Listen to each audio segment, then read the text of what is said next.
que você está sentindo que é o que a gente está falhando como sociedade hoje em dia? O que você acha que é o nosso maior erro hoje em dia? Cara, o erro de hoje em dia é o erro de sempre. É o erro de séculos atrás. É achar que existe uma classe que é dominante, uma classe que é melhor que a outra, que existe um ser humano de menor qualidade, de menor valor. E isso se reflete de várias formas. Se você acha isso na escola, você cria bullying. Se você acha isso na rua, no jogo de futebol, você sai na porrada. Se você acha isso na política, você mata pessoas. É simples assim.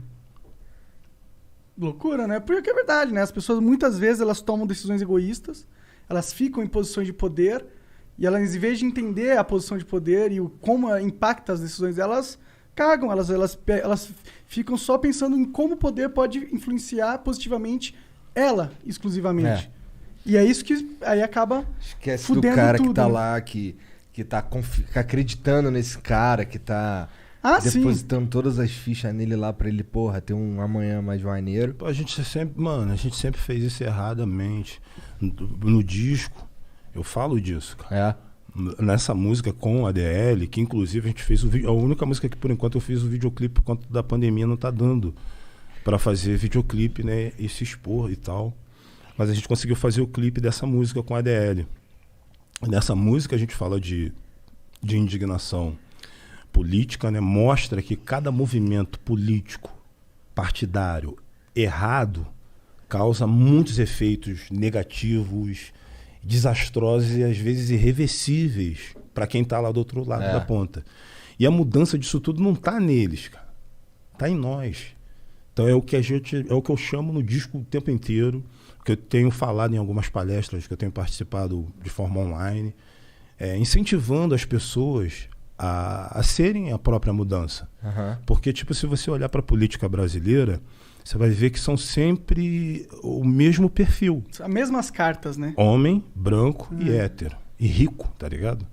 E que não vive essa realidade. E tem que ter a mesma diversidade que tem no Brasil inteiro, como país, como nação, precisa ter na representatividade política, tá ligado? Tem mesmo. Não tem, mano. Com certeza. Porque as pessoas também aprenderam a não gostar de política, aprenderam que política é ruim e aprenderam que é o outro que vai nos representar, tá ligado? Como se a salvação estivesse na outra pessoa. Então a gente vem há anos, há séculos pedindo para que esse perfil de político entenda as nossas mazelas.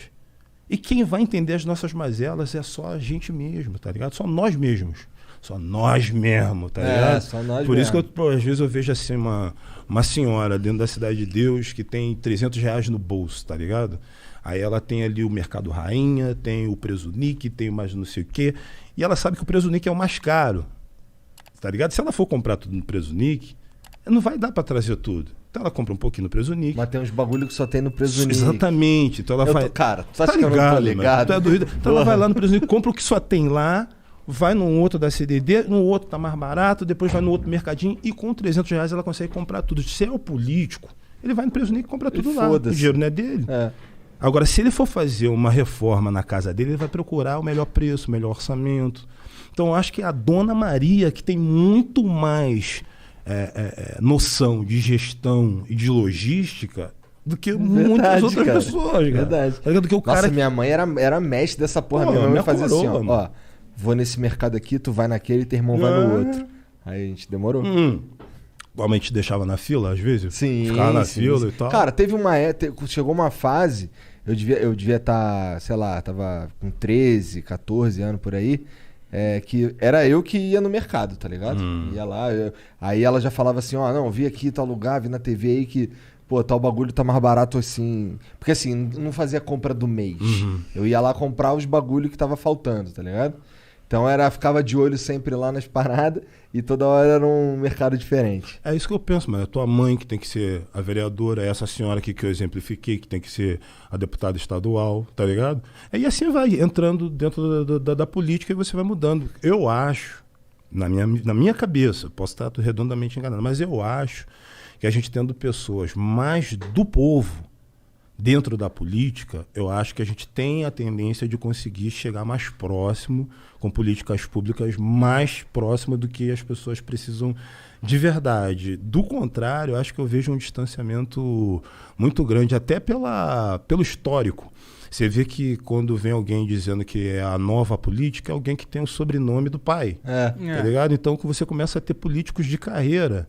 E que, tipo assim, não herdam somente o sobrenome do pai, herda também as merdas que o pai, o avô, o tataravô fazia, e assim vai. Então vai criando caciques, desculpe a população indígena, mas esse é um termo utilizado para exemplificar esse tipo de atitude dentro da política.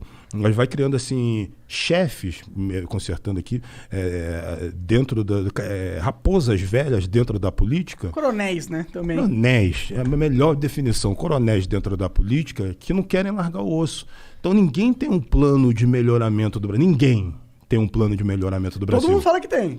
Mas ninguém tem. Mas ninguém tem de verdade. Todo mundo tem um plano de poder, cara. É verdade. Todo mundo tem um plano de poder. E a gente viu isso provado mais uma vez agora com o Bolsonaro. Quem puder vai querer se permanecer no poder.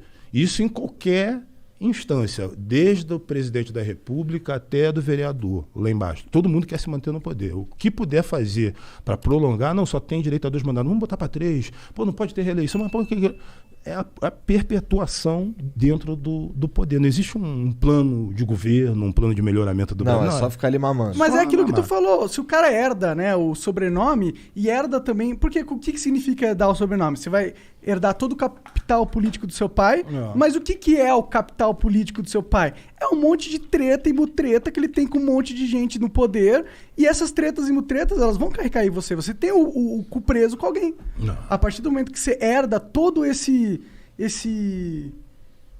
clout político de um cara que já está totalmente corrompido, não tem como você não estar corrompido também. Acho que tem um recado que foi muito bem dado nas últimas eleições municipais, que foi a quantidade de gente LGBT eleita, de mulheres eleitas, mulheres pretas, muitas delas sofrendo ameaça, recebendo xingamentos racistas. Não tem importância, irmão. Pode gritar, pode espernear, mas o importante é a gente chegar, tá ligado? Teve muito jovem, muita gente de favela entrando. É o suficiente? Não, acho que mas não. é um começo. É um começo. Acho que é um recado. Tipo... Pelo menos é uma perspectiva otimista, né? Que tá indo pra um caminho melhor, né? Um caminho melhor. Pô, o Rio de Janeiro demitiu o prefeito. Ele não perdeu a eleição, ele foi demitido o prefeito. E agora vai ser o prefeito e o governador. Né? O que não quer dizer que quem foi eleito é melhor. É só menos pior. Não existe político melhor. Para mim é tudo menos pior. Eu tenho saudade da época que as pessoas se reuniam para tentar cobrar dos políticos, sabe? Não para fazer torcida como se fosse um time de futebol. Isso aí é uma parada. Político tem que ser cobrado, irmão. Não tem que ser celebrado. Puto, mano. Tá ligado? Tem uma galera que é fã de político, mano. Não. Que vira massa de manobra máxima. Tem que ser político, tem que ser fã de artista, cara. Fã de jogador de futebol, sei lá, fã de outras pessoas, fã de personalidade. Um cara que fez um bagulho maneiro, né? O cara que político. Tá mamando ali, político, principalmente pelo tipo de política que a gente tem no Brasil, historicamente corrupta, historicamente comandada pelo Centrão. Quem manda no Brasil é o Centrão, não tem jeito, irmão. Quem quiser governar no Brasil tem que negociar com o Centrão. É a política do toma lá da cá. Por isso que o novo sempre nasce velho. Então, o histórico de política no Brasil, mano, é esse. Eu tenho na minha obra o histórico político desde quando eu comecei a me ligar nisso. Em 98, eu fiz a música A Voz do Excluído com Cidade Negra, que era no governo FHC. No início do governo Lula, eu fiz Só Deus Pode Me Julgar. Isso tudo música de indignação social, falando de corrupção política. No governo Dilma, no início do governo da Dilma, eu fiz a música Causa e Efeito. No governo Temer, no início do governo Temer, eu fiz a música Brado Retumbante. No final do governo dele, eu fiz a música Ficha Suja.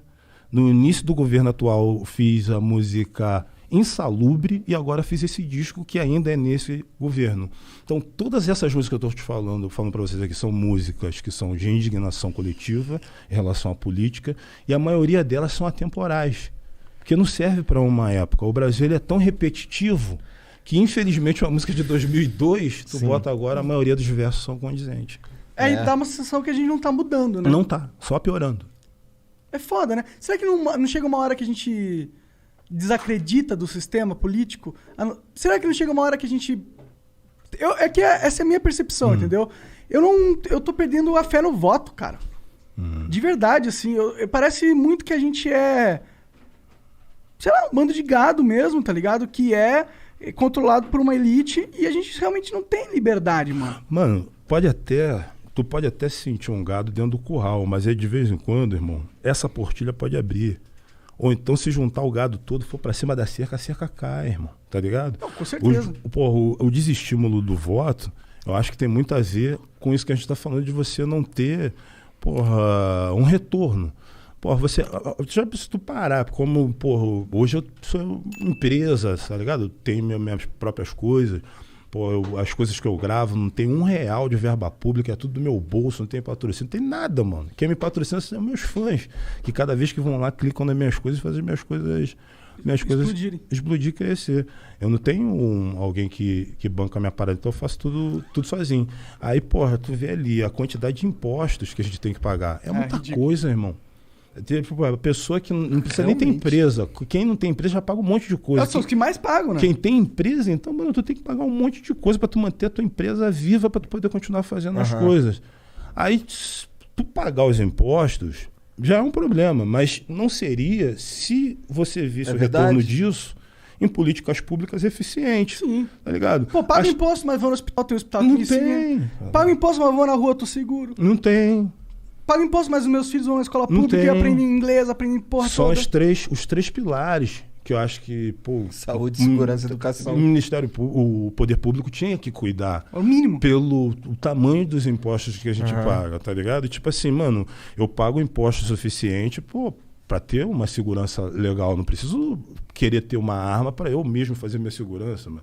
Não consigo fazer minha segurança. Eu gostaria de ser seguro pelas forças de segurança pública, não eu mesmo fazendo a minha segurança. Então, quando você não tem esse retorno em política pública, tá ligado? Seu voto fica desestimulado. Tem muita gente que não quer votar. Teve eleição, eu confesso, cara, o pleito era tão ruim que, eu preferi justificar o voto de não ter votado do que justificar com a minha consciência. Eu votei naquele cara lá. Mano. Eu já não voto há um tempão, cara. Não. Eu já não voto há, sei lá, vários anos, muitos anos. Mas eu acho que se tivessem novos nomes, novas propostas, novas pessoas, novos sobrenomes e novos partidos, acho que de repente você iria se sentir um pouco mais estimulado, porque é o seguinte, cara, quem não gosta de política, mano, acaba sendo regido por políticos querem. Mano, eles amam quando a gente fala que odeia política. Eu não quero saber de política. Que aí ele vai mamar ali